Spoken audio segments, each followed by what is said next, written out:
You're watching and listening to another episode of Around Comics. Welcome back, folks. I am Sal, or Crumpus, as I am named today. Crumpus. And with me, as always, Baby New Year, Mr. Christopher Niesman. I'm all excited. Yeah? Yeah. Tom should be along shortly. Tom will be here in a second. We know Tom always comes late, but he always delivers the goods. He does. It's like a tardy Santa. So you got a St. Louis theme, I feel like, going on today. Very proud of St. Louis. I have the St. Louis theme going on tonight. So what happened? Did something happen that I'm not aware of? Or no, absolutely nothing. The baseball team has absolutely gone to sleep in the off season. They have done absolutely nothing. But the Cubs have dismantled their team, so that's good. Well, I mean, they had to, right? I mean, at some point, you got to start over. My team's never dismantled. Well, we're not always as lucky sometimes to have, Yeah. I did yell at questionable coaching decisions. I did yell at a New England Patriots fan today online who was complaining. You're saying in the 100-year history or whatever it is, 200-year history of the St. Louis Cardinals, they've never rebuilt, done like a tear down. No bullshit. Nah, not really. I mean teams have only really been doing tear downs and rebuilds for what, like 30 years or so.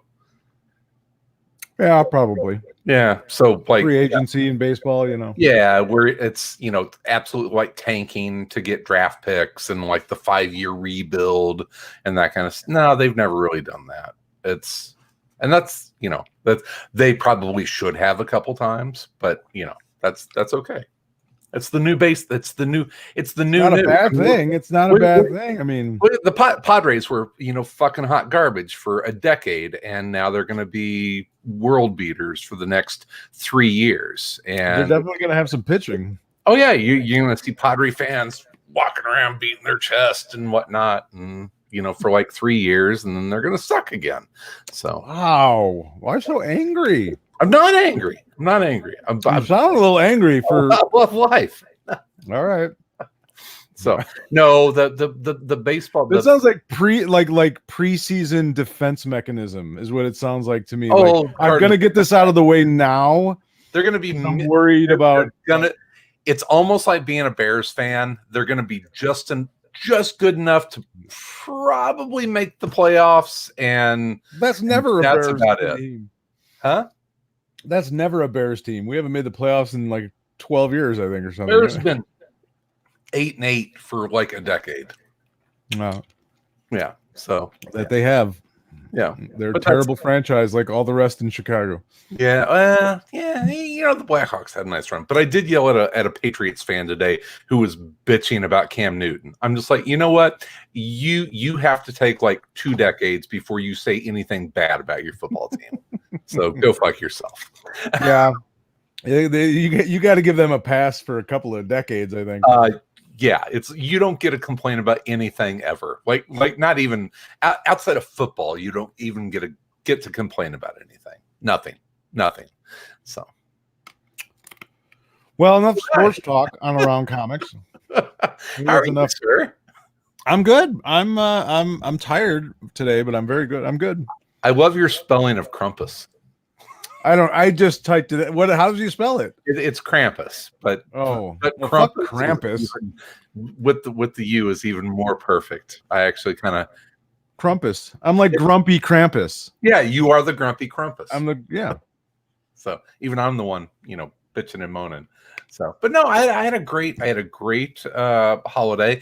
I did not. The worst thing about Christmas was that I didn't get to announce to the world that I got to drive down to Chicago and spend time with one of my best friends and have a couple beers and hang out. Because if I did that, it would have given away the present that I got my wife, because I had you pick some stuff up from the place that I bought for your wife. That I paid you to buy for my wife, but I couldn't even like post it because Marty would be like, "Why did you go down to Chicago and see Sal?" And I can't tell you. Good thing she doesn't follow me on Instagram. She doesn't do the Instagram. I think I am going to start up the Around Comics TikTok though. Great. I'm sure people are just all over the world waiting for that to happen. Can't wait. That's going to be exciting. Yeah, but it was awesome to see you. I got to. Yeah, that was fun. Yeah, it was great. Actually sit down and have a beer like old times, like the world's not insane. Mm-hmm. Hey, Tom. Hey, what's up? Tom's eating Christmas cheese. Tom looks more like Krampus than you do. Yeah, he does look like Krampus. Well, I'm gonna hit Tom with one of these though today. So you got hey, a little Santa hat for Tom. Let me see if I can figure this out. So just stay there for the rest of the episode. Don't move. Don't. There we go. There we go. Very nice. Very nice. Hi, Tom. How are you? I'm good. Merry Christmas. Merry Christmas and Happy New Year to you. To you too. Oh God. Are you eating some fine Wisconsin cheddar there? I'm eating some cheddar.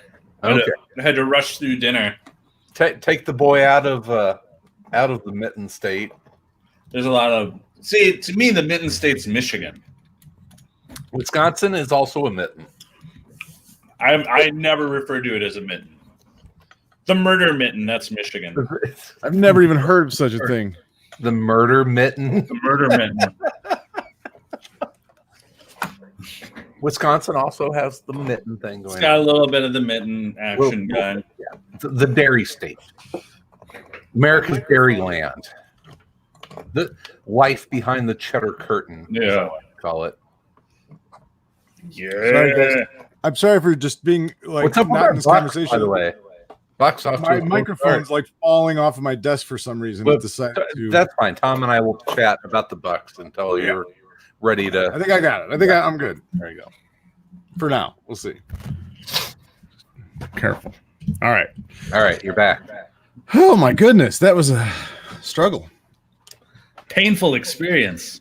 Very much, very much. I need a little holiday cheer to lighten the mood there. Whoa.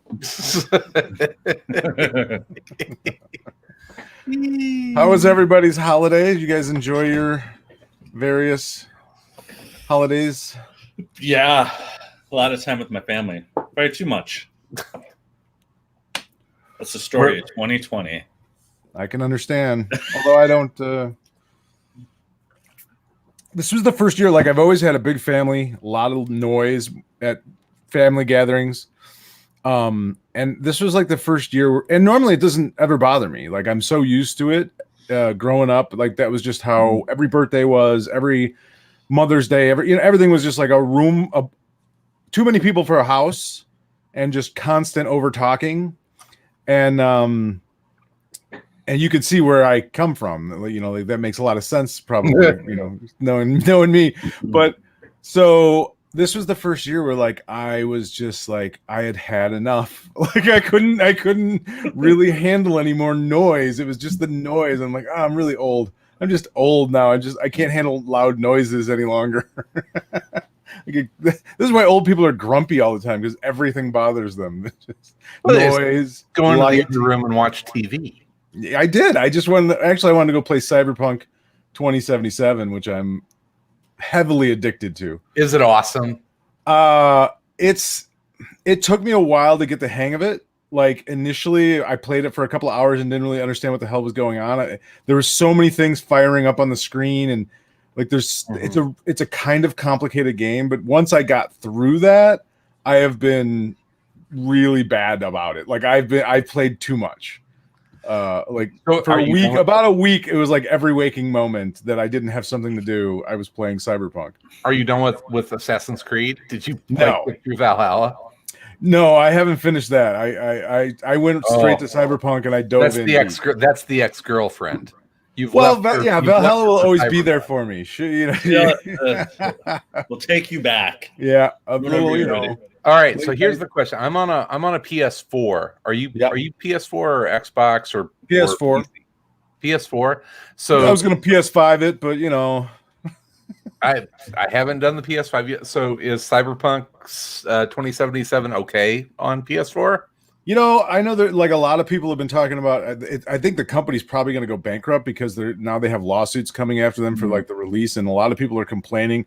And it is glitchy, but not like it's not like hard to play glitchy. It's just like all of a sudden, the most things that I've had happen is all of a sudden the game will freeze completely. Yeah, but it's usually in the weirdest times where I'm not doing anything. I'm like it's always seems to be like when I'm selling guns, like it's never in like an important part of the game. It's done that, but it has done that quite a bit where it'll just and I have to restart the game. These lawsuits crack me up. I'm just like, I lived through like Fallout, and those games are glitchy as fuck, and everyone still loves them. I mean, I really dig it. I don't know. I've had that. I've had a few live play issues, but I don't know. Nothing that has really obviously dissuaded me from playing the goddamn game. Yeah, it's a beautiful game. Yeah, it sounds awesome. It's really good. Now that like I said, once I kind of figured it out, like what everything was, because you have a lot of things. Like you have a lot of stuff going on. You can have all sorts of weapons in different categories, and you can modify all those weapons. So you have a bunch of mods, and you can switch mods in. You can put on scopes, and so it's like Call of Duty, and then it's a full open world.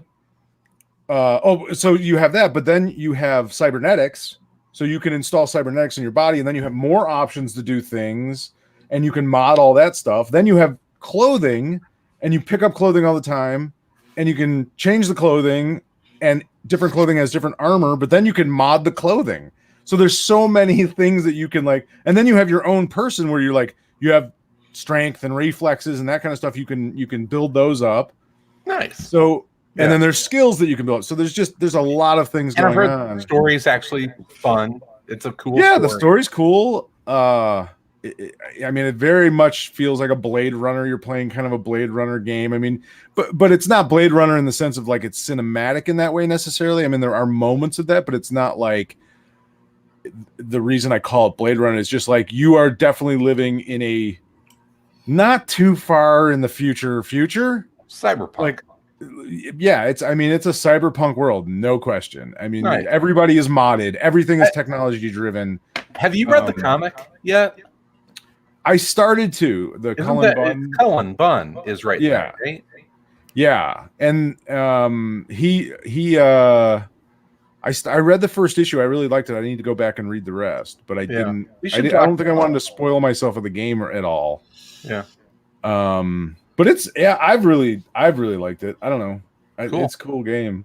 But then you have like the whole story thing, and then you have vehicles. So you have a whole open world. So it's like Call of Duty meets basically what they did is like, how do we take Call of Duty, GTA, and like Borderlands and mix those three games together and then turn it into a cyberpunk? That's kind of what it is. Because there's just, the weapon modification is not as complex as like Call of Duty. It's more along the lines of like Borderlands, but it's more than Borderlands. But it's like the guns are a little more ridiculous. You know what I mean? Like they're I should say they're more ridiculous than like Call of Duty. Call of Duty is more sort of realistic, where these are like really ridiculous. They're more like not as Far Cry. Yeah, not as ridiculous as like Borderlands. Okay, and then it's this completely open map where you can go anywhere. You can do hundreds of side missions. Then you meet like they call them fixers or something like that, and they will set you up with gigs, jobs, different kind of jobs. You can take them or not take them throughout the city. Then you can work for the police because there's not enough police to stop crime. So like if you see a crime and you stop it, they'll actually pay you. So you can just be a vigilante. Yeah, it's super complex, and you have like 2 or 3 different storylines going on at the same time, and you don't need to know anything. Like, it tells you everything you need to know. You just have to like 3 different origin stories, right? Yeah, so. And you can complete intergender kind of thing.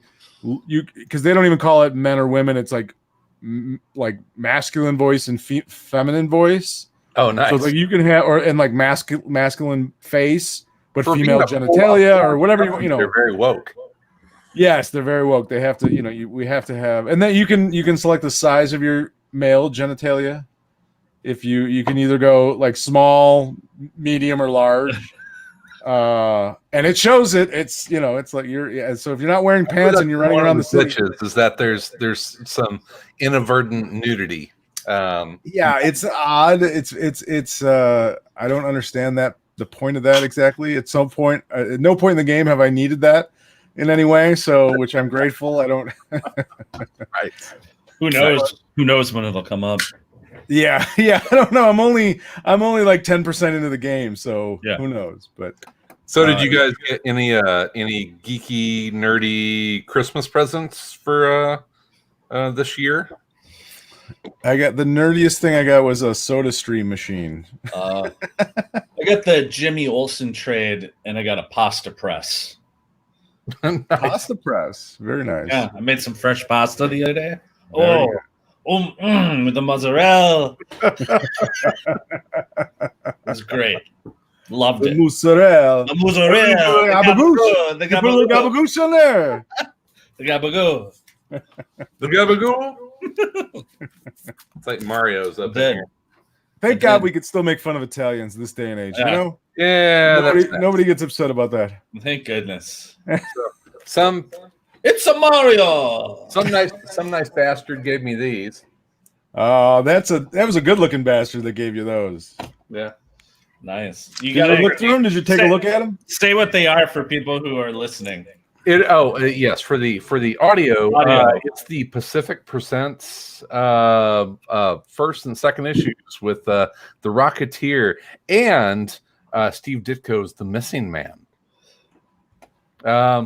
It's weird. So I've only ever read the Rocketeer stuff in like the really nice reprints, right? Like the deluxe, oversized, beautiful present. It's weird reading these and looking at these on like kind of like common newsprint. It was dirt scum newsprint, just and it definitely filthy. Look, it's definitely hillbillies make this or something. Is the paper toothy? It is. It's toothsome paper. But yeah, I mean, you can even with the coloring job on these, which you can see. I mean, it's old book. It looks like old book. Betty Page. It was very nostalgic. I mean, it's an old feeling comic anyway, but and then the Ditko, honestly, the Ditko stuff is pretty wild. So I'm having fun reading that as well. That's cool. Yeah. I saw those at the shop. I'm like, these are awesome. I don't know that I've ever actually seen those issues, in a shop somewhere before, Which, by the way, first issue, the Rocketeer story, chapter 3. And that makes sense, though. I mean, who knows? I mean, he probably put out 2 zines or something before Pacifico picked them up, and he's like, "Well, I already printed these. I don't want to kill the sales on those." It was something. It was. I think it was from a different publisher, and it talks about it a little bit. But yeah, this is actually chapter 3 of the Rocketeer is in the first issue of Pacific Presents. So I think that it was from a different publisher.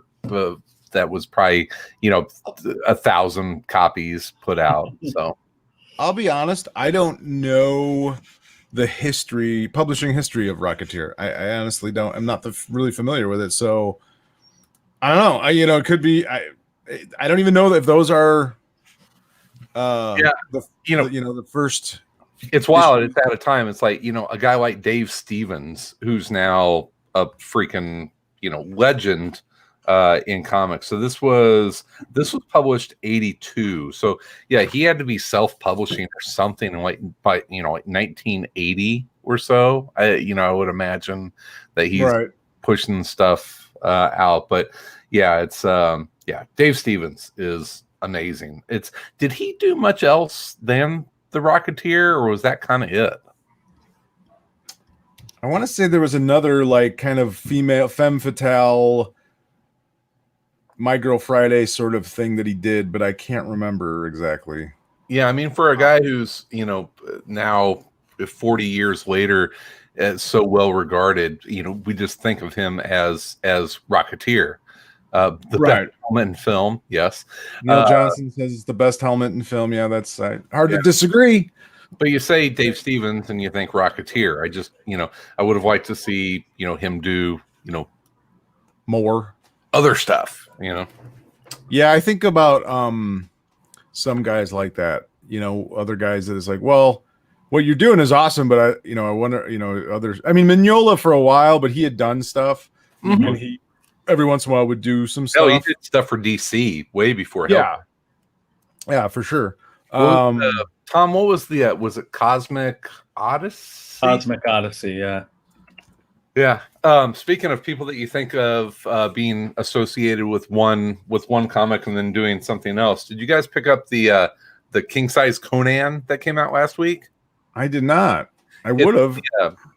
It's the 50th anniversary of Conan at Marvel, and there is a story that is written and drawn by Kevin Eastman. Oh wow! Yeah, nice. Which is super duper cool, and it's you've got a lot of people in here. The cool one, the first one is really cool. It's Aftermath and a Beginning is the title, and it's written by Roy Thomas and Steve McNiven, who I haven't really followed much since like Civil War, but I like his work in this, and it's kind of like the prologue to the very first Marvel comic appearance of Conan. And so at the end of this story it says, and for the rest of the story, go back and find a reprint of Conan #1 in Marvel Comics. Those sons of bitches. It's luckily I have a copy of that issue. Oh, Conan #1.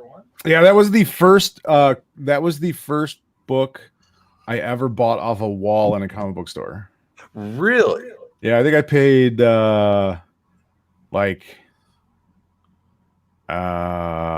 gosh, what did I pay for that? It is worth more now. Yes, it is definitely worth more now. I think I paid maybe, it's not in mint, it's in pretty good shape. It's not in like perfect shape.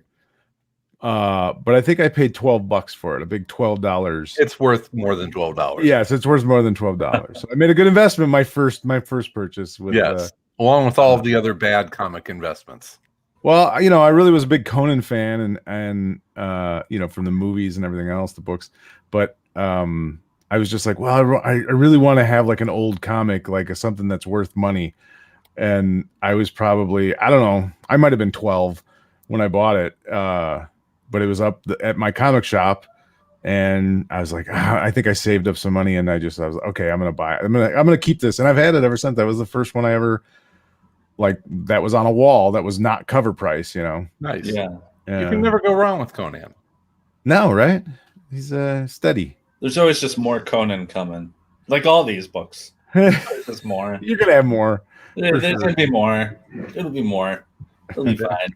But this was cool. It's got a story by Kurt Busiek and Chris Claremont and Stephen S. DeKnight, who I don't know.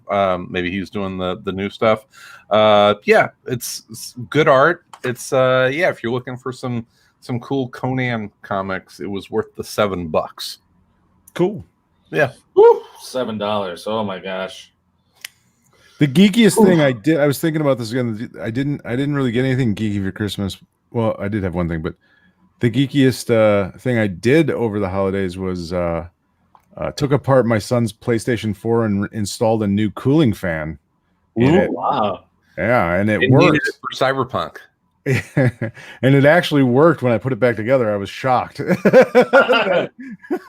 you have any extra pieces when you were done? No, everything went back in, and I was amazed. And he plugged it in, and it worked. And it was overheating, and I was like, well, maybe the fan, because he cleaned it out really good and everything. And then I'm like, well, maybe the fan's dead. It could just be the fan's dead. So we took the old one apart, and I ordered a fan off of Amazon, and it's like $12 for the part. Took it apart, went on YouTube, and found a guy that had basically a step-by-step, reassembly video. Put the new and the old fan was dead. You could tell, like it would barely. I could barely turn it with my fingers. Yeah, and put it in, and this goddamn thing actually worked. I was like, whew, all right. You resuscitated that PS4. Yeah. I'm like, now you don't get a PS5 for Christmas. Sorry. Yeah, that was your gift. You're a fan in your his plan to purposely sabotage the fan. Exactly. He dumped a Coke in it. Did not work. You gotta, if you're gonna do that, you gotta really get it in there. You gotta get it all over the motherboard. And, yeah, have to totally destroy it. Yeah, for sure. No, now he's building a PC. He wants to build he wants to be a PC gamer. So he got a bunch of parts, and he's putting a PC together, his first PC. So wow, that's how cool. that goes. Yeah, kind of neat, right? Yeah. But I did. Any of you guys get this? The new. It is available on Hoopla. It is, and I read it on Hoopla, and then I went and bought it. Oh, there you go. Is that good? Yeah, it was that good, and also, like in the book or in the Hoopla version, you can read it too. Like Brubaker talks about like doing this book, and then sort of like now this is what he's doing. I think him and Sean Phillips are now. This is the format they're releasing all future stories. For the audio crowd, we're talking about Reckless by Ed Brubaker and Sean Phillips. Is it a criminal book? Yes, maybe. Like we said, they all kind of are now. Yeah, it's hard to say because it certainly could be, but it's set in the 70s, and and it's in California. It's in LA. So there's I didn't see any connection at this point, but I could be wrong. There might have been. I can tell it's smart of them to do that because those things will just be bought and evergreen, circulated by every library in the United States. Yeah, for sure. I mean, it was a really good story. It was it was fun because like I'm reading it, and I was like, because I was reading on Hoopla, I didn't know how long the story was. And I got to where I'm like, is this thing gonna end like really quickly? Like this seems kind of premature. And then I was like, oh wait, no, he's fooling me. That was a little what do you call it? A red herring. And but I really like that was really enjoyable. You know what I mean? The fact that he did that and that I kind of got caught by it. Yeah, I mean, not but that was really fun part of the book of just like going, oh, that was a fun little sort of trope that he used to do. But yeah, I really enjoyed it a lot. I mean, it's right in that same world. It's a noir story about a guy. He's kind of a private detective, but not really. He's got a past, and he's trying to deal with it. Through a kind of a job comes up, and pretty typical thing. It's all in the execution, and as always, these guys, just do a super great job. Just telling you about these characters, these flawed characters that they always use. Every one of them has something wrong with them. I'll support these guys if they keep putting books out like this. I'll buy them. Did you read Cruel Summer? Yeah. Oh yeah. I've read everything those guys have done. I've read multiple times. I've read it all. So that's my favorite. This I almost don't need anything other than like this. If this came out like a monthly hardcover, that and Immortal Hulk, Immortal Hulk and Jeff Lemire's Black Hammer, like that's just give me stories every 2 months in those worlds. Or every one of those every month, give me a hardcover, and I'll be happy. I'll just buy one of those hardcovers every month, and that's all the comics I'll need. That's how I feel about American Vampire. It's like that's the one. Keep making them. Just keep making them. I buy them in single issues, and I know I'm going to buy the hardcover when it comes out. You know, Well, that's the thing I love about this is it's like at this point in my life, all I want are hardcovers. Mhm. Like put everything in a hardcover form. I'm not going to buy a trade usually anymore. I don't want floppies. It's like give me. So it's like just put this out. The same day that it comes out on Hoopla, the same day it comes out, whatever. I'll buy this one. This is the one I want. I'm not going to buy both of them. It's just. But I've got a ton of like first and second issues, and if I really like them, then it's like, yeah, okay, then I'll get the Right. hardcover of the trade when it comes out.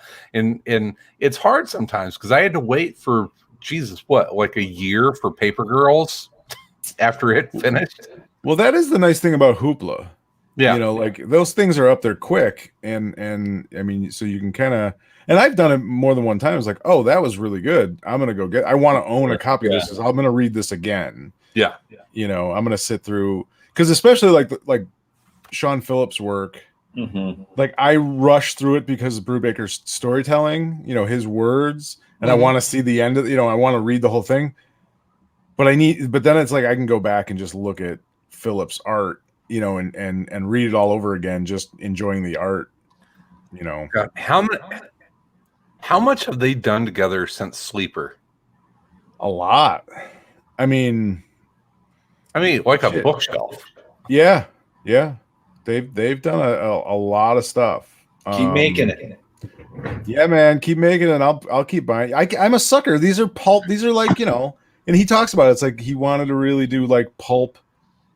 That's what he fell in love with early on was like pulp fiction novels, pulp hardcovers, pulp, that kind of stuff. And that's what he's doing now. It's like, yeah, we can do this. We can just put out a story all at once. Here it is. And he's done that the last two. The cowboy one was a hardcover, and this was, this now hardcover. It's like, please. We did what my heroes have always been Junkies was great, but that was definitely a criminal inside the criminal. I think they all are. Yeah. I think, at this point, it's like it's just, it regardless of what era he puts them in or what timeline. It's like I think it is that world for sure. Oh, Bad Weekend was awesome. Speaking of pulp stories, I went for a walk the other day and I saw a plaque in front of a house in my neighborhood, and it turned out that Edgar Rice Burroughs lived in that house. What? Wow! Wrote, like a bunch of Tarzan stuff. Yeah, I was like, huh. I took a picture of it. I was like, oh, it's a little surprise. In Oak Park, the claim to fame is Hemingway. Sure. So like the 4th of July parade. No, not Hemingway. No, Frank Lloyd Wright. No, Hemingway. Trust me. They have. He was born in Oak Park. Was he? They have a museum there. They have like Hemingway and Frank Lloyd Wright. Yeah. Okay. I don't know if Frank Lloyd Wright was born in Oak Park. His house is in Oak Park. He has a lot of houses. But Hemingway was born. Brian Wilson also lived in Oak Park.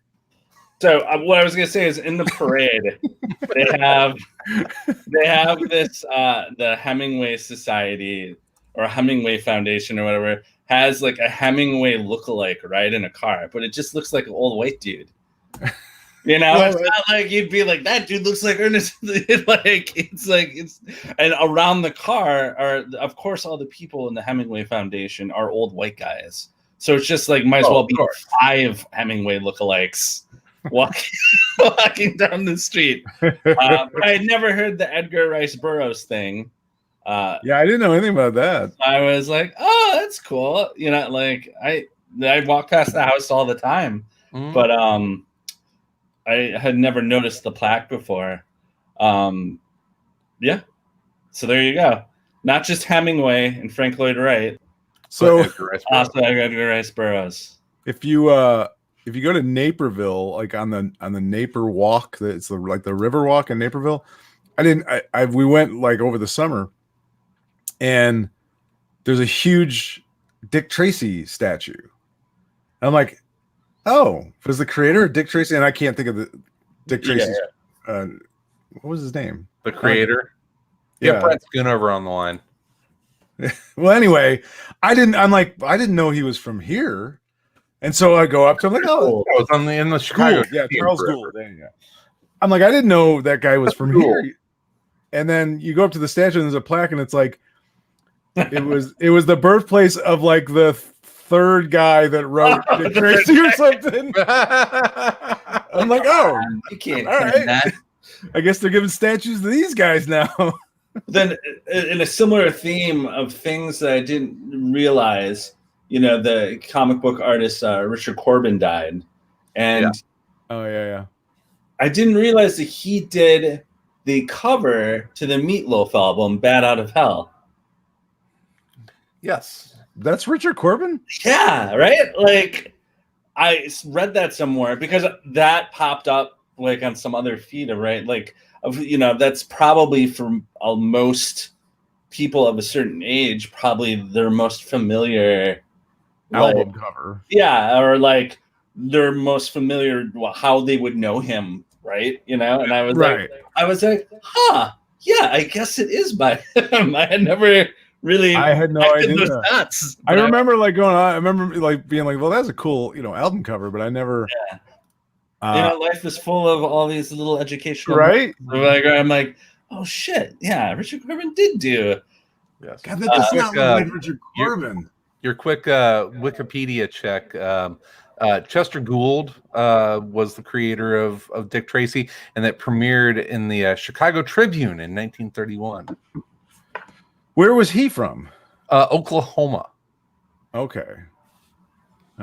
Well, who was like the third guy to do it? I don't know who the third guy to Dick Tracy was. Well, apparently he's a big deal in Naperville, Illinois. I'll tell you that much. Apparently Chester Gould ended up living in Woodstock, Illinois for like 46 years. So now, if John Suntress was here, he'd start telling me all the amazing things that the guy from Naperville. He would start correcting me about how he deserves a statue for all, but I don't know who he was. He was on John's show 3 times. Yeah. Yes, he was. Not the second guy. The second guy was garbage. That's a guy. Yeah. He was a filler. He did like 3 filler strips, and he was the oh god, who was the James Bond, the one film guy?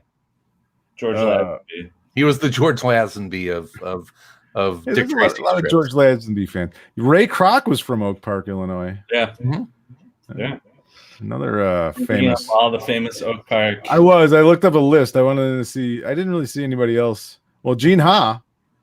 Yep. Gene Ha's from Chris Ware. For me, right there. Chris Ware, Gene Ha, Rick Yeager. Lots of architects. Interesting. Bob Newhart was born in Oak Park. Was he? Bob Newhart was born in Oak Park. Really? God, that's so funny you bring up Bob Newhart.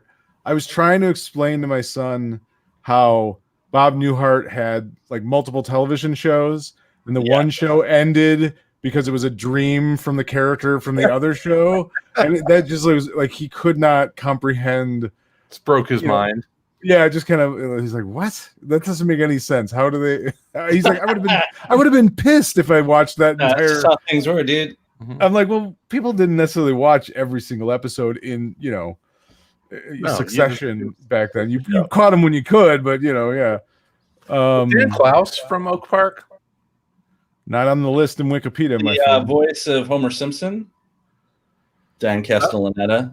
The younger brother of Ernest Hemingway, Leicester Hemingway. What a weird name, man. Their parents did not do them any favors with their names. I'll tell you that much. Ernest, this is a different time. It was. Stephen Levitt, co-author of Freakonomics. Yep. Oak Park. All right, gentlemen. Now, one day, Tom, your name will be on this list. Well, it'd probably be my kids because they were raised in Oak Park. Oh no, you still have big things ahead of you. Born and raised in the. Tom's from Green Bay. So have we all seen the 1984? I did see Wonder Woman 1984. I did, yes. Yes, I did as well. And what did we think of it? I thought it was pretty boring. I didn't really. I really enjoyed the first movie a lot. I thought it was really excellent. Probably DC's best superhero movie outside of like the original Superman. Do you think? And that's I don't want to get into a big piling on of this. I don't think it certainly wasn't a great movie. It may not have even been a good movie. There were some enjoyable points in it. Do you think that they kind of tried to chase the Richard Donner dragon a little too hard in that to make it? Do you think they were trying to make it Superman? I didn't get that feeling. I mean, I didn't really. I mean, I don't even know how you do that. Like, I don't even. You know what I mean? Like, I mean, people kept saying it was campy, and I was just like, does that mean in this year? In 2020 does campy just mean bad? Because it wasn't like, I know what camp is, and I can enjoy camp. Yeah. I didn't feel like this movie was campy, like intentionally campy. I felt like it never really established what it was. I felt like it was trying to be a 1980s Richard Donner film. I didn't even make that connection, to be honest. I didn't really think about that. Because I was just like, I lived through the 80s. This is not really what the 80s was, but whatever. It's a movie about the 80s. Like, of course it's not going to be like, I think they tried to establish that with the mall scene, which was actually kind of entertaining. But yeah, it felt like a bad 80s movie to some degree. It felt like a bad 80s movie. Yes. Because so much of it, I mean, so much was spent with the relationship between her and the fake, Chris Pine character, and it's just like, this is like a bad sort of love story. Like, it's I don't know. It's a Wonder Woman movie, maybe a little more Wonder Woman. It felt like, but kind of my take on it is that because of the stuff that was going on with Zack Snyder in the first movie, where they had to kind of split the duties of director. That wasn't Wonder Woman. The what? That wasn't Wonder Woman. Didn't he? No, Wonder Woman was all Patty Jenkins. Half of Wonder Woman? No, it's Justice League. He did half of Justice League, and then what's his name from Buffy the Vampire Slayer finished it. Yeah, Joss Whedon. But I felt like, didn't Patty Jenkins take over with Wonder Woman, and didn't Zack Snyder, wasn't he responsible for part of the first Wonder Woman movie? I don't maybe, I don't know. I don't think so. Yeah. Anyway, the point I'm getting at is that I felt like there was some stuff in the first movie that she wasn't able to tell, like her origin story. And so I felt like there was some stuff that got thrown into this one that felt very much like the origin story in the second movie, which felt out of place. I mean, the whole, invisible jet and her learning how to fly and that kind of stuff. Well, I didn't have a problem with that. Like, the learning how to fly was kind of weird, only because I think they touched on that in the first film. So I think you had to kind of remember from the first film that they talked about that she couldn't fly yet, but it was something she would maybe develop. So when she did, it just felt weird. Like, oh, is this supposed to be a big deal now? Like, she can fly? Okay. Yeah. The jet, I thought, was clever. I mean, at least it was like, well, how do you?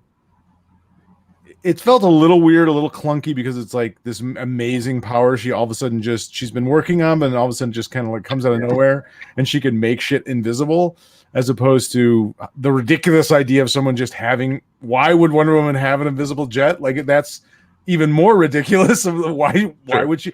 I mean, I thought it was kind of weird though, like how she just got access to those jets.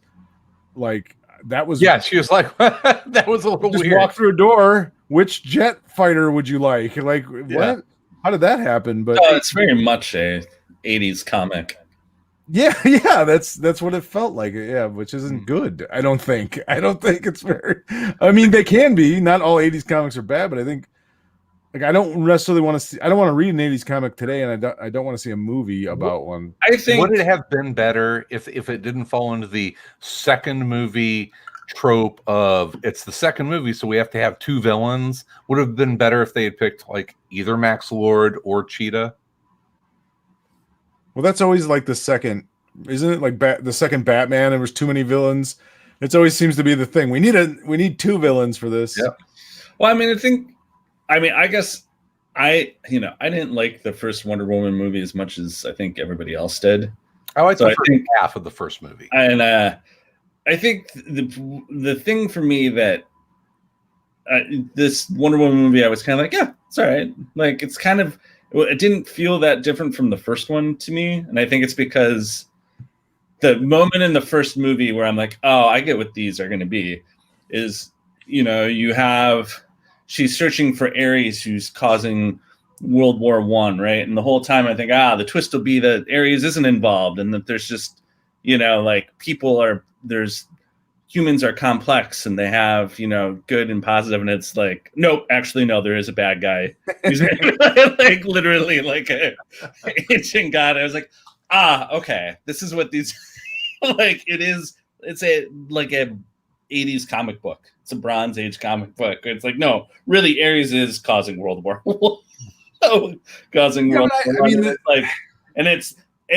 that's neither good nor bad, but it's sort of like, that's like the mind frame of like what the Wonder Woman, like that's what that movie is to me, is sort of like, no, this is very, I think sometimes people say campy and they mean like it's just very comic book. Like, what do you mean? But what do you mean when you say it's very comic? That is just a simple good versus evil like, sort of. Yeah, it's like a thing that would really happen in a comic book, is like someone would write a story where Ares caused World War I, whereas in a movie, right, you kind of like, or you have, I guess to be part of it is, it's like to be honest, most comic book movies all kind of seem the same to me.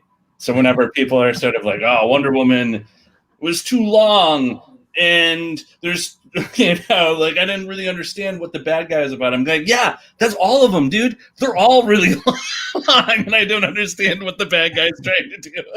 But I'm always like, I think, I guess to me, it's like what makes it comic booky is the twist in it, right? Like the twist you would expect in like, I guess in a modern story is different than the twist you would expect like in a comic book from like the Bronze Age.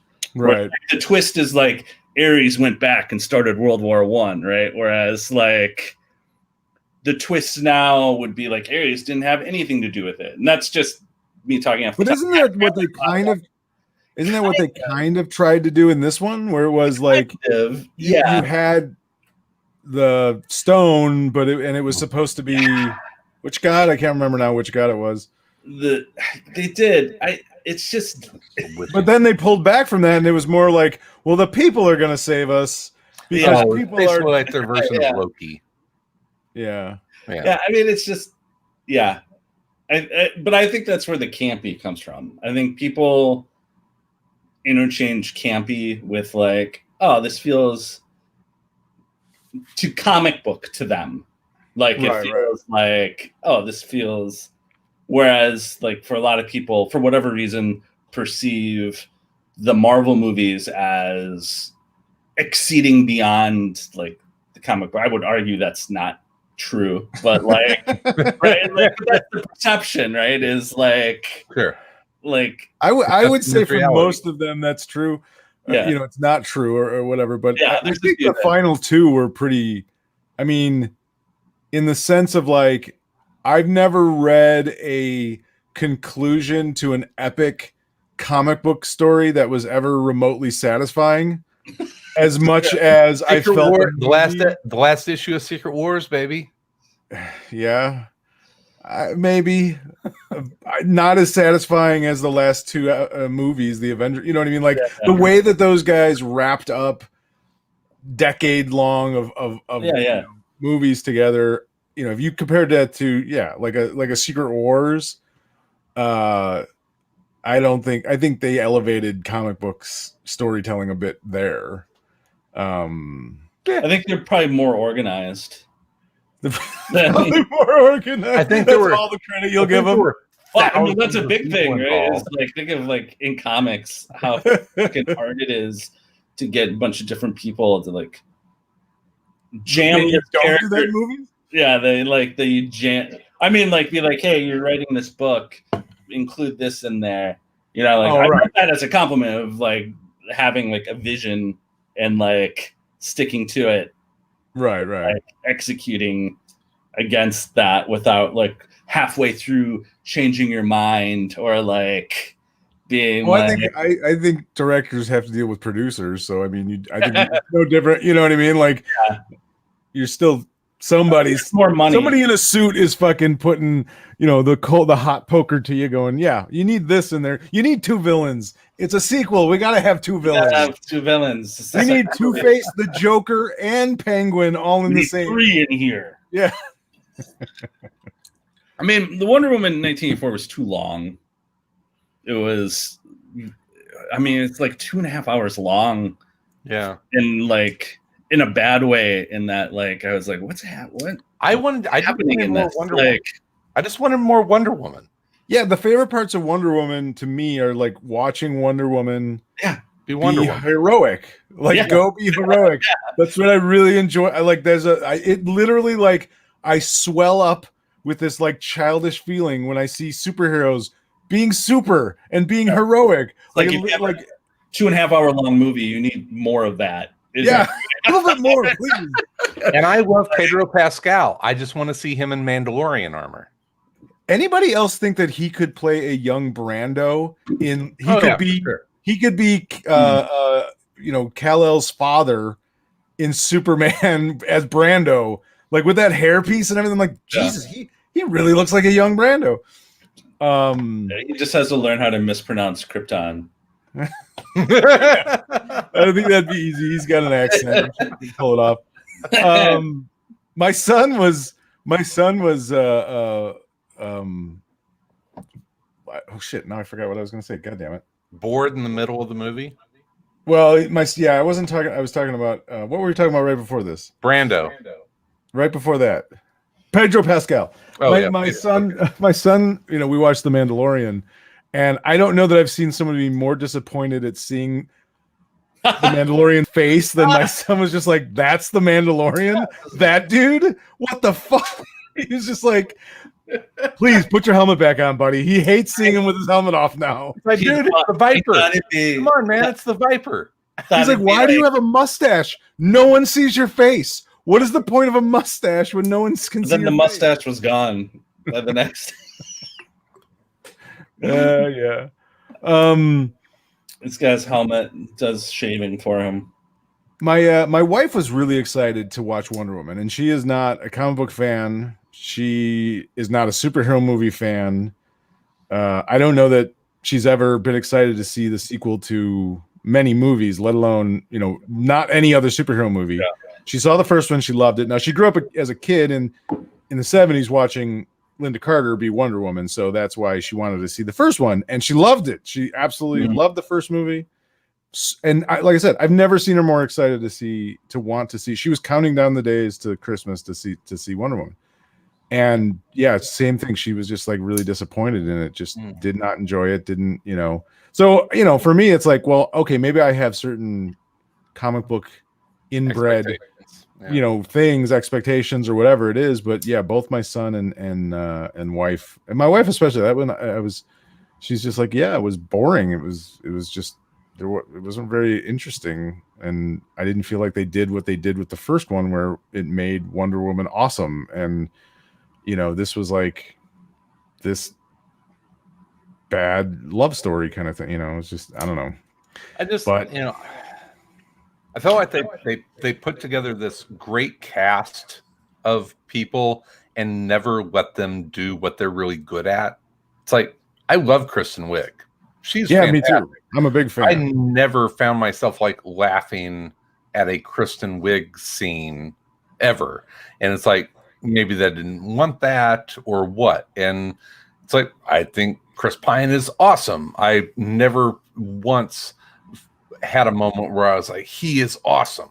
It's, and the same thing with Pascal. It just never felt like the great people that they had in this movie were allowed to be great. Well, it's like the way they bring Chris Pine's character back is like quintessential comic book. Yes. Like, it's just, like they did that with Gorilla Grodd, where they put Gorilla Grodd's like essence and so, you know, like it's just like it's so comic book esque, you know, like. Well, before seeing the movie, I'm like, because you know, there was the scene I'd seen a scene with him in it, and I'm like, oh, they're bringing him back. I'm like, okay, I'm sort of concerned, but I'm interested to see why they would want to bring him back. Like, what would be the reason? Why would it make sense? And it's like, oh, they just wanted to bring him back, and so they literally just created something that you could get your wish, and that's her wish. And it's like, that's really Wonder Woman's deepest wish. I mean, I know that they didn't necessarily explicitly, she just made a wish, but it's like, you know, it kind of felt like that was her deepest wish. It's like, really, Wonder Woman, world peace, like nothing else, you know, children with cancer, Themyscira, you know, like bring back. Well, she gets into that. She's like, all I do is try and make the world a better place. This was the one thing for me. And she said that later in the movie. So it just seemed kind of weak. I don't know. It was a way to get Chris Pine in the movie. Yeah. Ultimately, I don't know. I was hoping for more. I was really hoping for more. I as much as like, you know, I don't look forward to every sequel or every comic book movie necessarily, but for whatever, I really liked one. I liked the first one. I thought it was really good. I really enjoyed it. I've watched it multiple times. I mean, it's a part of it is like, okay, it's in my wheelhouse of like, you know, 1940s World War II, you know, superheroes in that era.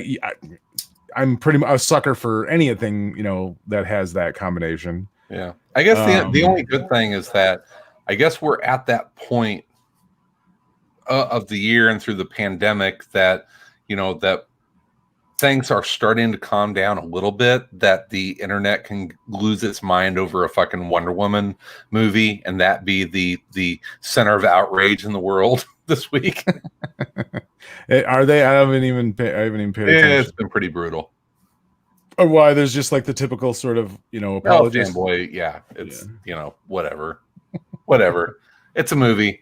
It's whatever. If you don't like it, if you love it, awesome, good for you. You know, cool. I didn't hate it. I mean, I didn't like throw down the remote control and throw like fucking pint glass through the window. Now he's the Dreamstone. What the fuck is this?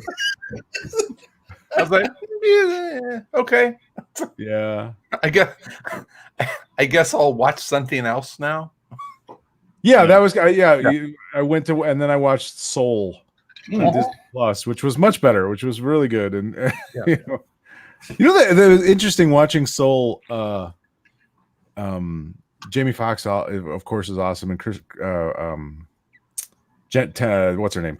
Tina Fey is really funny, but also from Chicagoland. Yes, she is.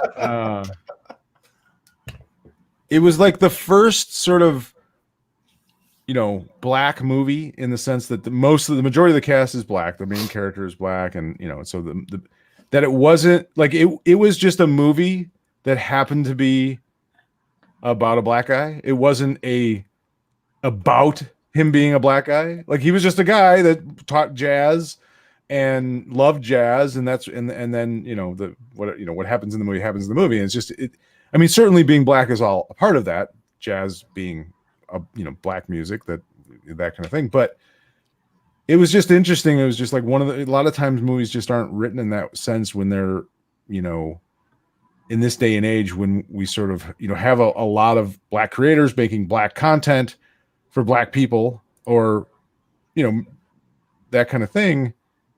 It was just like, this is what it should be. This should be, it doesn't matter what color his skin is. It's just a good story. I don't really give a shit.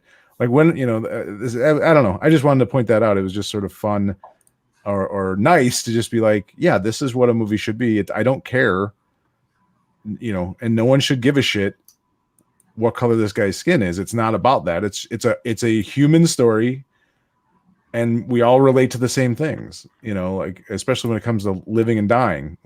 There's, you know, we all live and we all die. That's at least we have that in common. So it was a good story first, is what you're saying. Yeah. It was just, it was a good, it was really good. Very good. Awesome. Speaking of movies, were you gonna cut? I was gonna say I was gonna talk about comic books, but well, so was I. Go ahead. Go ahead. go. So I'm gonna do a real quick. Have you read it? The Picture of Everything Else. Anyone? I'm not familiar with that. Story about two men, lovers in France around the turn of the century, and there is a supernatural artist killer on the loose. It's by Dan He kills Waters. artists, or he kills artfully. He is a supernatural artist serial killer. Okay, you have to explain that once again. I'm gonna, He is an artist. He is an artist and a supernatural serial killer.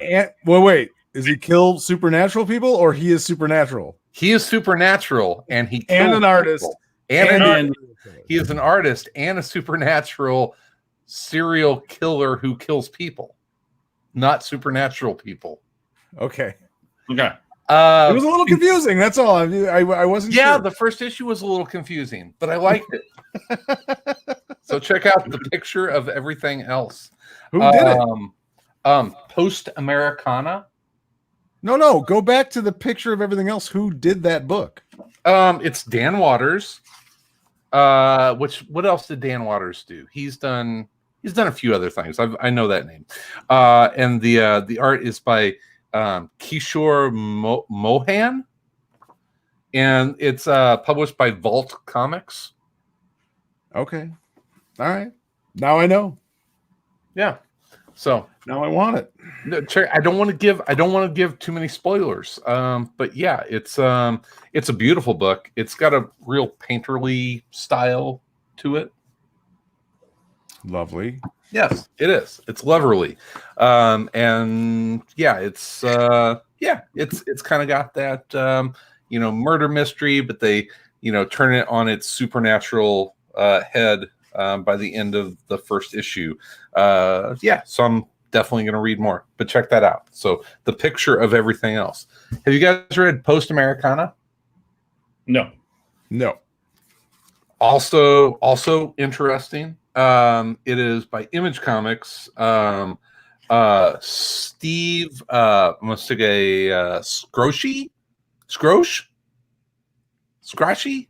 Steve, I think it's Scrochy. Yeah, very cool. It kind of has a Jeff Darrow Mobius feel to it. Definitely post-apocalyptic. If you're a Boy and His Dog fan, it's kind of that world where this guy comes out of this underground post-apocalyptic society that had kind of like rebuilt their military, and they were going to go out and save humanity, but they'd grown into like this fascist state, and he and a few other people get out of that, and they're kind of like neo-terrorist type folks, and they emerge into this horrible hellscape of a world, and now they've got to figure out how to survive. So Post Americana was pretty cool. So that's my other two. I think I got a couple others around here, but go for it. I picked up I had a gift card, so I went and picked up a trade, Fight Club 2 by Chuck Palahniuk. Palahniuk? Palahniuk? I think it's Palahniuk. Palahniuk? Like colonic? Yes. I think he even says that. Huh? I think he even says that on his webpage. It's pronounced like colonic. I thought it was... anyway, that guy. The guy who made Fight Club. Yes. Many other great comic, the sequel. And it's Cameron Stewart art with Dave Stewart on colors, and Nate Picos, I think, is the letterer, and then David Mack with some covers. I just started reading it, and it's interesting. I think Chuck Palahniuk, Chuck P. has a really, he's always had such an interesting voice. His writing, all of his books or I can't say all of his books, but the books of his that I've read, which is a few, he has such a strong voice. Like, he has a very sort of visceral way of writing, strong hooks. He just just seems to be able to come with really clever phrases. He's got a really sardonic kind of wit to him. And that, I think it really works well in comics because he's very good at sort of like bite-sized dialogue and quickly moving the story without like having to feel like he has to give you, a ton of information. So I'm really interested to read the rest of it. Like I said, I just started it. It definitely has the feel of the movie.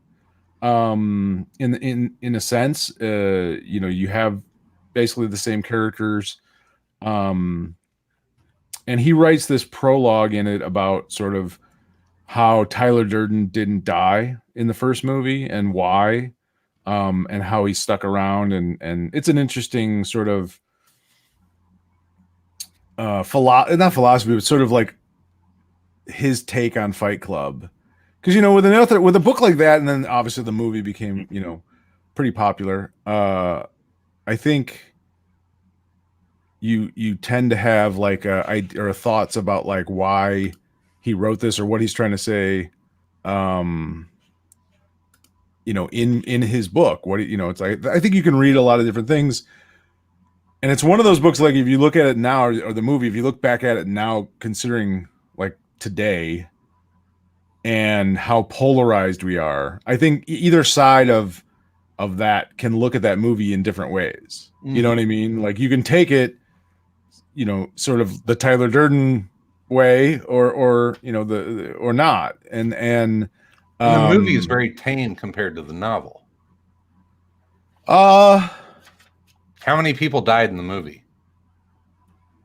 None. Well, one, right? Meatloaf. But it's come full circle. Back to Meatloaf. Back to Meatloaf. It always does. Yeah, that was the only character that died in the movie. Right. Yeah, I don't remember if that many more people died in the book, though. A lot more people died in the book. Are you sure about that? Yeah, it's like he blew up his boss with the light bulb bomb, and like, yeah, there were a lot more people that died. I don't. It's been a while since I read it. But anyway, but one of the interesting things he talks about, or he says in this sort of couple paragraphs about it, is how Tyler Durden he disappointed his fans on both sides of the aisle, and I thought that was a really interesting kind of turn of phrase and just a look at what he thinks about Tyler Durden or he thinks about Fight Club and that kind of thing. But yeah, I mean, like I said, it's an interesting combination. Did you like it? Well, so far I haven't finished it. Okay, but I have liked it. I have liked what I've read so far of it. I have not finished. I mean, it's pretty big. It's like 6 full issues, so I haven't gotten through it yet. But I have enjoyed it so far. I mean, I've read probably, I don't know, 7 or 8 of his books. Yeah. And I've always liked his work. I looked up on Twitter. He said it's pronounced Polinick. Polinick. So it's not colonic. It's Polinick. Polinick. Polinick. Okay. Sienkiewicz. It's pronounced Sienkiewicz. But he's a great writer, I think. It's interesting, like now looking back, I've been doing jiu-jitsu for 5 years, and I think about some of the lines, and I wonder if he was a jiu-jitsu guy at all. I'm not sure, but it would make sense, or if he was in some sort of like MMA training or something like that. It would kind of make sense to me if he was. Because it's like the idea of like clipping your nails, that one scene where he's talking about you clipped your nails so you didn't scratch, somebody in Fight Club, not to like look good at the club, whatever. I was like, oh yeah, that's why I'm always trimming my toenails and my fingernails. So I don't want to scratch people and I'm, rolling with them. And it's like, I wonder if he was into jiu-jitsu or something. Wouldn't surprise me. Yeah, it wouldn't surprise me. He seems like I think he would dig it for sure. But he's an intense dude. I've watched some of his interviews and things. He's an interesting guy for sure. But yeah, I enjoyed it so far. I mean, it feels very much like the book. I think it feels more like the book than the movie necessarily, because it's hard to separate the actors from the characters, but like there's no reason that Cameron Stewart should necessarily draw his characters to look like Brad Pitt and Ed Norton and what's her name? I can't think of her name off the top of my head. Bonham Carter. Yes, Helena Bonham Carter, who I love. I haven't been fucked like that since I was in grade school. It's my favorite line of that movie. So yeah, it's a little like getting used to seeing these characters that don't look necessarily like that, which I thought was kind of interesting. But yeah, why? I mean, he's dealing with the author of the book, so it's a sequel to the book. It's not a sequel to the movie. I actually kind of like that. I prefer that. Yeah, so I kind of do too, because it's like, why should he follow up something that wasn't his? Because then it reads like an IP, comic. Yeah. No, and this is definitely not. I mean, this is a Chuck Palahniuk. Yeah, Palahniuk story. Palahniuk, yes. Yeah. Well, it's I feel the same way. It's like if there were a line of Harry Potter comics, I wouldn't necessarily want them to look like the actors in the movies. Yeah, but the Harry Potter fans would. Yeah. I don't think there's the same level of Fight Club Harry Potter worship demanding that Tyler Durden. Yeah, it's a different audience for sure. So, even though I adore that movie, Harry Potter, and Fight Club. Oh, yeah, I love the movie. It's great. I mean, I enjoyed the book. I love the movie. And what so is for the Ed Norton up to these days?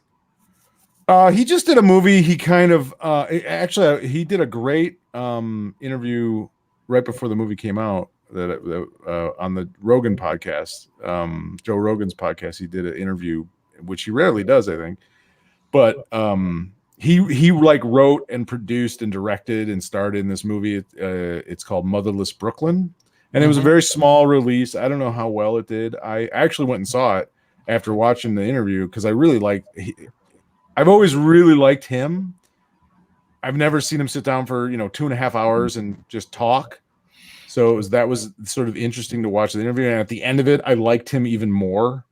Yeah, and I was just like, oh, that's cool. I'm glad. Like that I kind of already like one of this those guy. Like actors guys. Yeah, and that's he talks about that too. He talks about like why he's doing this movie where it's like, he's not going to make any money on this movie or anything. It was a sort of passion project. He wanted to direct. He wanted to, he liked the story. It's based on a true story.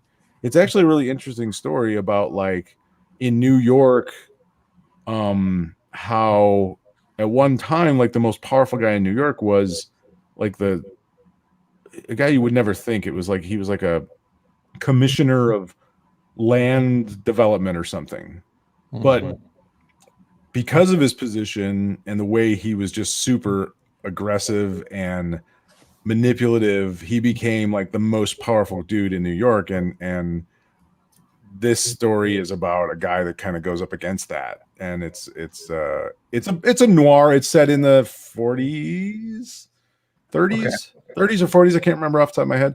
In New York, and like I said, based on a true story. And he's a private detective with like Tourette's syndrome.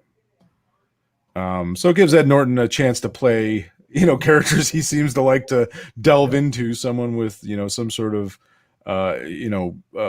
problem other than, your average kind of problem in life and just dealing with life with it. But I really enjoyed it. It's a small little film. It's a little noir film. It's Alec Baldwin is kind of the bad guy in it, and he's really good. But I think it's actually out on HBO now. If you have HBO Max, I think it's on there now. Oh, really? Okay. Yeah, but it came out a while ago. That was the last thing I saw.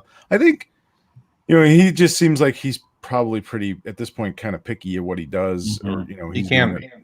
Yeah, I heard he can be a pain in the ass, but he can be, and he talked about that too. But yeah, I really liked him after listening to him. He seemed like like he's doing it because he loves the art of it, and he feels like he's an artist, and that's what he wants to do. He doesn't. He's never like really capitalized on maybe things that he could have by just kind of doing the same thing again, Sure. But yeah, Motherless Brooklyn. I liked his take on Bruce Banner. Up until the end of that movie, that's probably my favorite Hulk movie. Yeah. I mean, Ruffalo's been great, but and the jiu-jitsu legend Hickson Gracie is in it. I mean, how do I? It always goes back to jiu-jitsu with me. It always goes back to jiu-jitsu. Why are you guys so low? I feel like I'm setting up. Only half of the screen. My computer my monitor is raised up above me. Now we just get to see Tom's crown molding. No, yo, spooky Tom. Ooh. I'll change my monitor to. Yeah. Other than that, I don't know. I'm not sure what Adorn is up to these days. I can't say. There you go. Hanging out, man. Hanging out, being a Academy Award winner. I think didn't he win an Academy Award? Primal Fear. Yeah. Primal Fear. Also set in Chicago. There you go. Primal Fear. Oak Park. Is it set in Oak Park? No, more downtown. When I was I gotta look this up. I have this weird. The Primal Fear, I'm pretty sure, is based on a book. Sounds right. Yeah, that James Patterson wrote. No, it was like William Deal wrote it, and when I was in grade school, I feel like was it William Deal, the author, came to talk to us, or in grade school about that. Yeah, about that thing. And I remember being like, "This doesn't seem appropriate." Why is this author pitching a bunch of middle schoolers? Or was it the I'm gonna have to converse with some other people I went to grade school with. Now I need to know how this story turns out. Like I can't remember why. Can we bring him on the podcast and all like reconnect the dots of that story to see who remembers what sort of like what for some reason, but I feel like it wasn't the guy who wrote it. It was like someone involved with the publisher with the movie or something. I have to like do some thought. I haven't thought about this in a long time. This sounds odd. Yeah, I like where if this turns out that Edward Norton touched you as a child, I don't know. It's gonna blow my mind. It's not that. I mean, it's also weird because I went to a Catholic school, so like extremely strange. Well, William Deal died in 2006. Okay, so he could have, but what era? What year would this have been?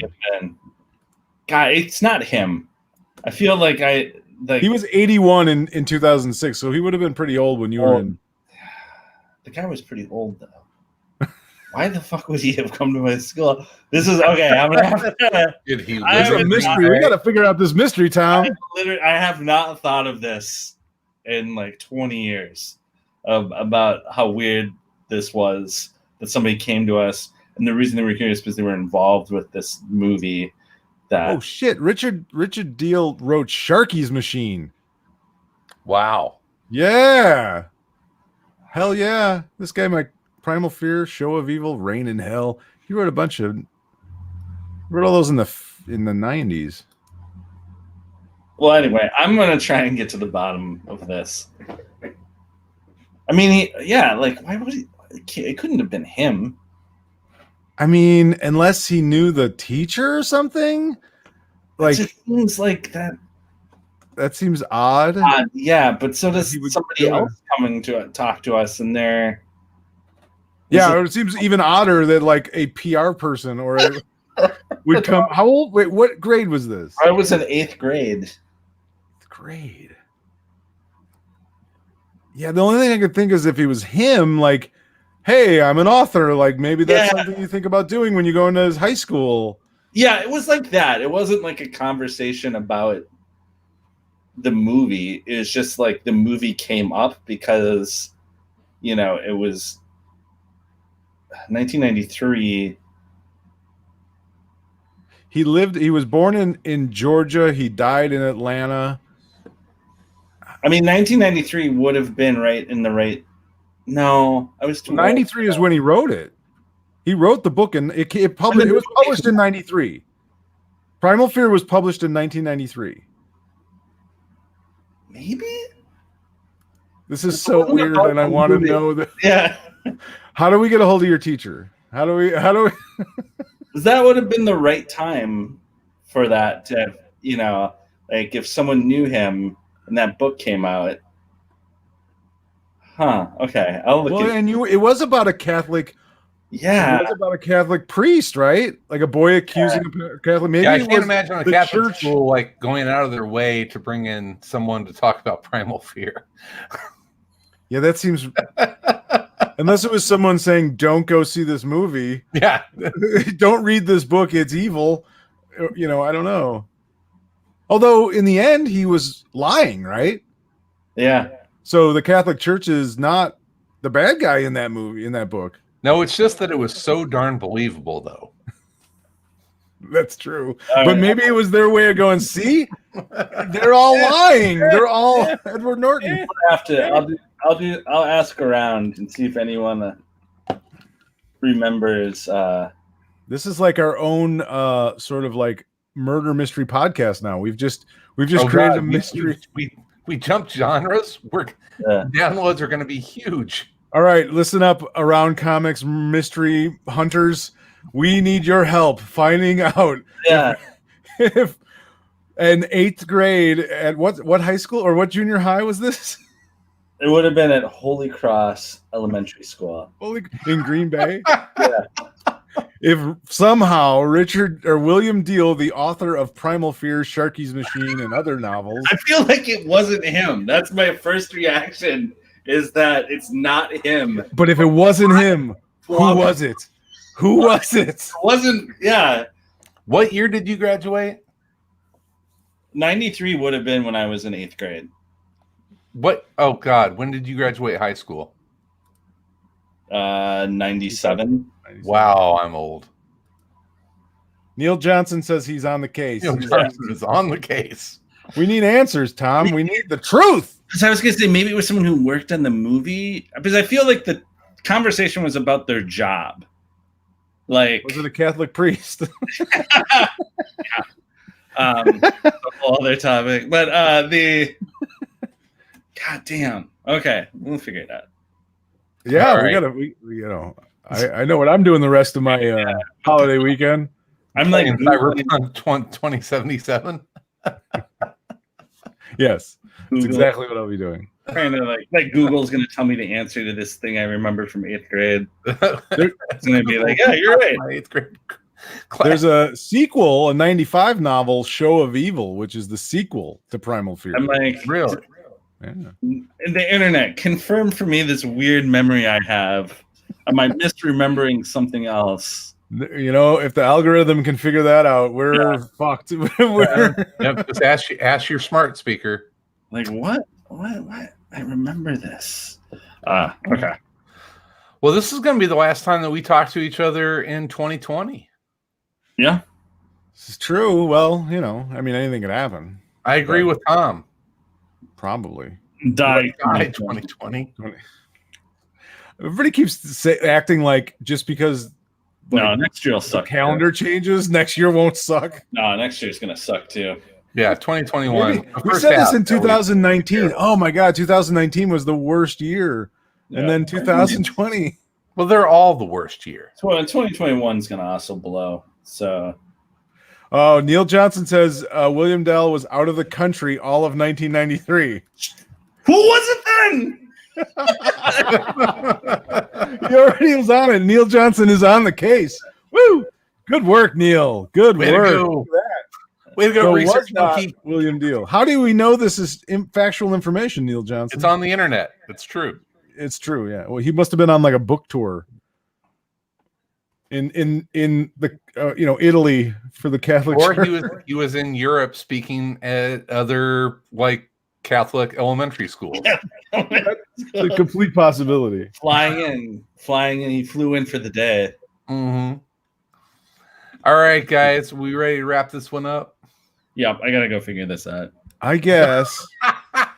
Usually it's I have to go put my children to sleep, or I have to go Someone's gonna study. be like, someone's gonna explain it in a way that I'm like, wow, that's not what I remember. Because it doesn't make any sense. That was your father, and he was reading it that weekend. Someone was reading Primal Fear to us in class. I can't believe that like 8th grade Tom Caters wasn't really paying attention at this school assembly. I'm shocked by that. It was sort of confusing. Well, yeah, they kept bringing in famous authors to pitch you books that were completely inappropriate. Yeah, like I can't read that book.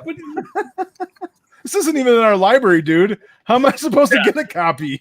They were like, "Hey, where's Tony Shalhoub, Green Bay's favorite son?" Yeah, bring in Zack Snyder. So is Zack Snyder Green Bay's second favorite son? Next to Tony Shalhoub? Yeah, I think so. I'm trying to think of. Yeah, I always check to make sure there aren't any like younger celebrities that I'm not aware of. That because so now it's like if you go like famous Green Bay residents, like there could be some like YouTuber with like 54 million. Yeah, it's like some 9-year-old like unwrap it star. Yeah, where I'm like, wait, who is this? And it's like, I guess that counts. 9-year-old celebrity baker. Hey man, the third artist of Dick Tracy's got a statue in Naperville. Exactly. So, this is my Wayne Gretzky Blues jersey, by the way. Who's that old guy?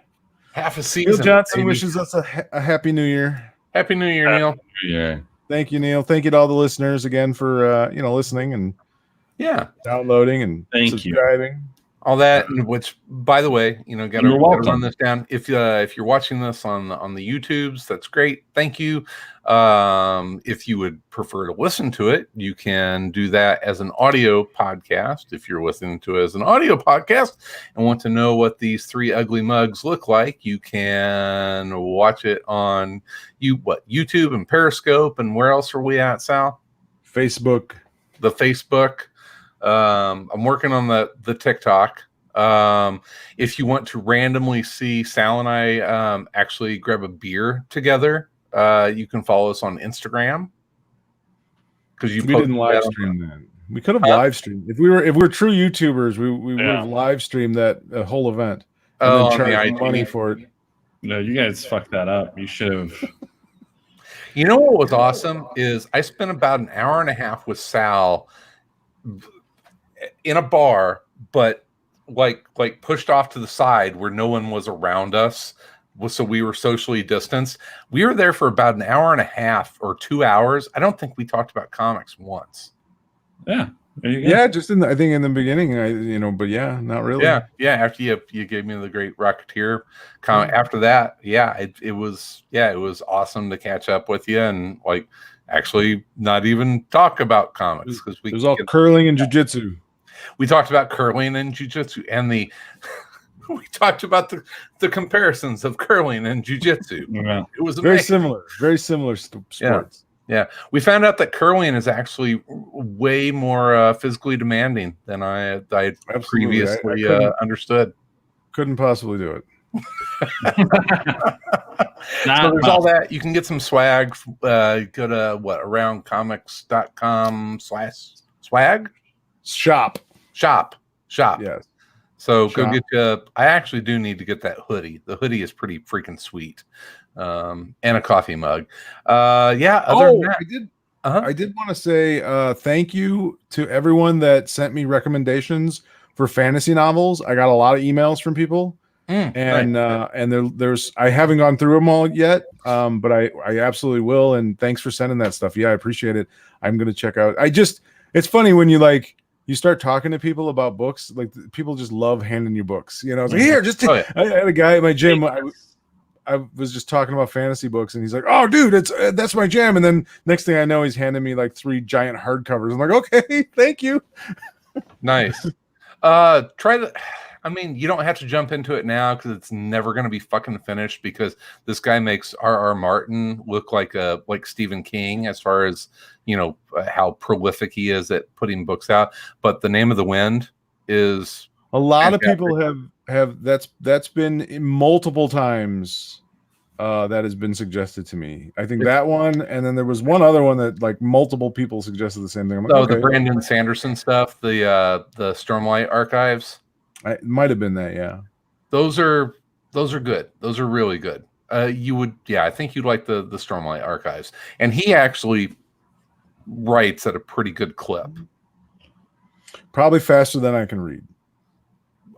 Yes. But both of those are pretty good. And then Marta turned me on to one, The Lies of Loch Lamora. I think someone else suggested that as well in the Facebook thread. Yeah. And she really, so that's my next audiobook after A Promised Land. Well, if I ever get my head out of Cyberpunk 2077 long enough to read, I will be reading some of the stuff people recommend. Oh, and by the way, I did set up for people that don't know, we have both an Amazon book club, and we also have a Goodreads book club. So either one you can go to. The Goodreads one is a little more. There's more you can do. You can post stuff, that kind of thing. Killlock is the next book of the season, book of the month, whatever we're doing. We've been kind of book of the month. Probably next week. That's our next trade talks. Are you guys about done with Killlock? No, I have not started yet, but I'll start this week. I got nothing going on. There you go. It's not a long read. It's very pretty. I read half of it already, so it shouldn't be hard for me to read it by then. No problem. But you can join the Goodreads, and then it'll tell you what we are reading, what we're looking to read. You can make suggestions. The Goodread ones is also like there. You can just post questions and stuff there if you want. I try and go back to it every once in a while, but I'm not real great at that stuff. But I will try and answer any questions that people have. What else? Oh, both of those links are on aroundcomics.com. So they're confusing links.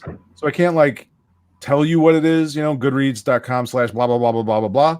But if you go to aroundcomics.com, there is a menu at the top that just says, what does it say? Let me look it up. I forgot what I called it. Connect, I think is what it's called. And then under there's the Amazon Book Club, the Goodreads Book Club, and of course all of our other things. Actually, no, it's under Trade Talks.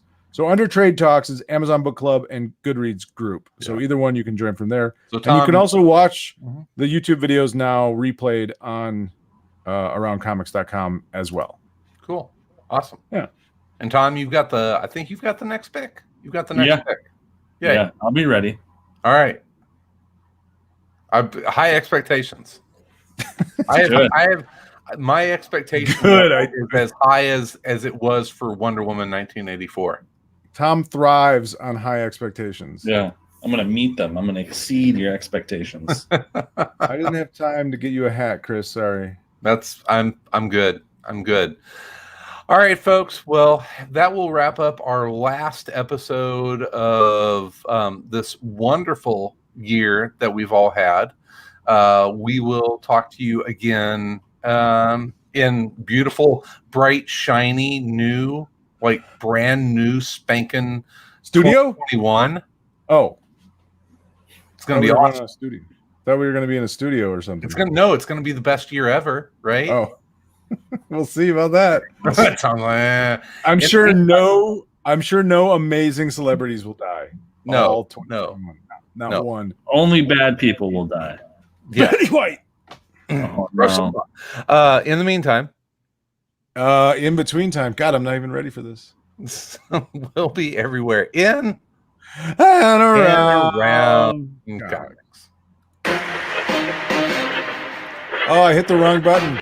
What? You gotta do it again. I hit Ah. and around. Round comics. Comics. Ah.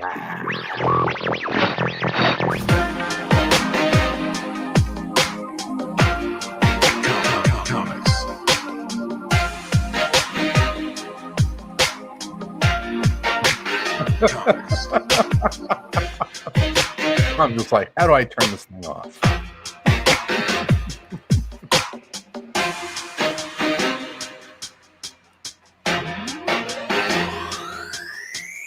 Comics.